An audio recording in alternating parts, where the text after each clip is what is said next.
ಧನ್ಯವಾದ ಸಭಾಧ್ಯಕ್ಷ. ಇವತ್ತು ಭಾಳ ಮಹತ್ವವಾದಂಥ ಪ್ರಶ್ನೆ ನಮ್ಮ ಕ್ಷೇತ್ರಕ್ಕೆ ಸಂಬಂಧಪಟ್ಟಿರುವಂಥದ್ದು ತಾವು ನಮಗೆ ಕೇಳೋದಕ್ಕೆ ಅವಕಾಶ ಕೊಟ್ಟಿದ್ದೀರಾ. ನಮ್ಮ ಮೈಸೂರು ಜಿಲ್ಲೆಯಲ್ಲಿ ಅತ್ಯಂತ ಹೆಚ್ಚು ಈ ತಂಬಾಕು ಬೆಳೆಗಾರರಿದ್ದಾರೆ. ಅವರಿಗೆ ಈ ಒಂದು ತಂಬಾಕು ಒಂದು ಹಾನಿಕಾರಕ ಉತ್ಪನ್ನ ಅಂತ ಎಲ್ಲರಿಗೂ ಗೊತ್ತಿರ್ತಕ್ಕಂಥ ಸಂಗತಿ. ಅದಕ್ಕಾಗಿ ಇವ್ರನ್ನ ಪರಿವರ್ತನೆ ಮಾಡಬೇಕು, ಬೇರೆ ಬೆಳೆಗಳನ್ನು ಬೆಳಿಬೇಕು ಅಂತ ಒಂದು ಉದ್ದೇಶ ಇಟ್ಕೊಂಡು ಇವತ್ತು ಸರ್ಕಾರ ಈ ಕ್ರಾಪ್ ಡೈವರ್ಸಿಫಿಕೇಷನ್ ಪ್ರೋಗ್ರಾಮ್ ಮಾಡ್ತಾ ಇರೋದು ನಿಜಕ್ಕೂ ಶ್ಲಾಘನೀಯ.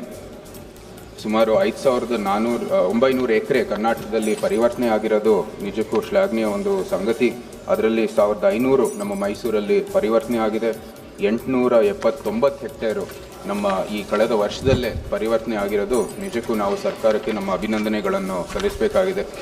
ನಿರ್ದಿಷ್ಟವಾಗಿ ನಮ್ಮ ಪ್ರಶ್ನೆ ನಮ್ಮ ಮಾನ್ಯರ ಒಂದು ಸಚಿವರಿಗಿರೋದು, ಈ ಒಂದು ತಂಬಾಕು ಬೆಳೆಗಾರರ ಒಂದು ಏನು ಕ್ರಾಪ್ ಡೈವರ್ಸಿಫಿಕೇಷನ್ ಪ್ರೋಗ್ರಾಮ್ ಇದೆ, ಇದನ್ನು ಇನ್ನೂ ವಿಸ್ತಾರಗೊಳಿಸಬೇಕಾಗಿದೆ ಮತ್ತು ಇನ್ನೂ ಹೆಚ್ಚು ಪ್ರದೇಶ ಈ ಒಂದು ತಂಬಾಕು ಬೆಳೆಯಿಂದ ಪರಿವರ್ತನೆ ಮಾಡೋದಕ್ಕೆ ಸರ್ಕಾರ ಏನೇನು ಕ್ರಮಗಳು ತಗೊಂಡಿದ್ದಾರೆ ಅಂತ ಈ ಒಂದು ಗೌರವಾನ್ವಿತ ಸದನಕ್ಕೆ ಹೇಳಿದ್ರೆ ನಮಗೆ ಭಾಳ ಒಂದು ಸಂತೋಷ ಆಗುತ್ತೆ.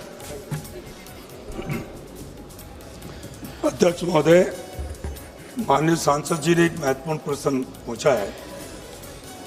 एक तंबाकू एक वाणिज्यिक फसल है किसान के लिए, परंतु हेल्थ डिपार्टमेंट ने ये जब सर्वे किया तो उसमें आया है कि तंबाकू से बहुत बड़ी मानव की समस्या खड़ी हो रही है, और विशेष तौर से कैंसर की.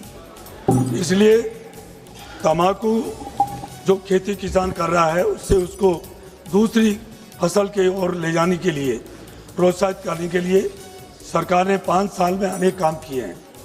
क्योंकि किसान को बचाना जरूरी है, परंतु मानव को यदि बचेगा नहीं तो किसान की प्रगति क्या काम की.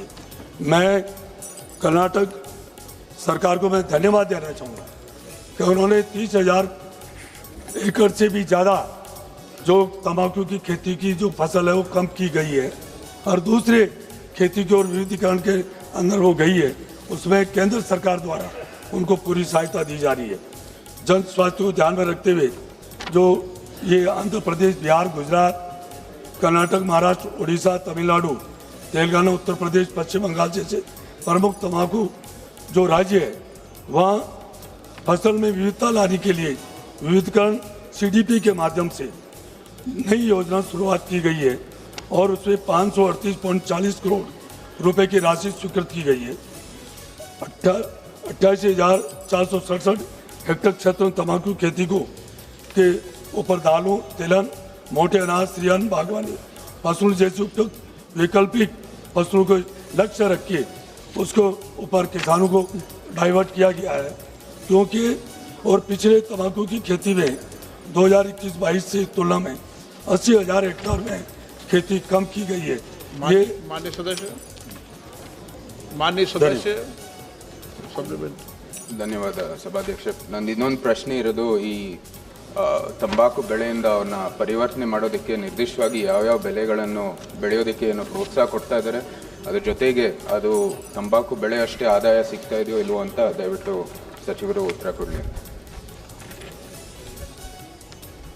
अध्यक्ष महोदय, फसल विविधीकरण कार्यक्रम CDP के माध्यम से पहले मैंने आपसे निवेदन किया था.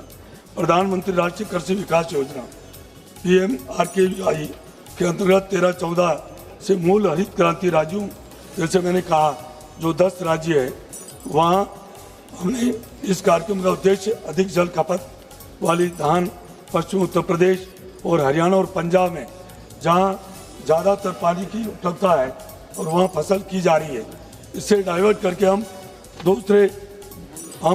दलहन, तिलहन, मोटे अनाज, पोषक अनाज, कपास और कृषि वानिकी जैसी वैकल्पिक फसलों की ओर वृद्धि करने के लिए केंद्र सरकार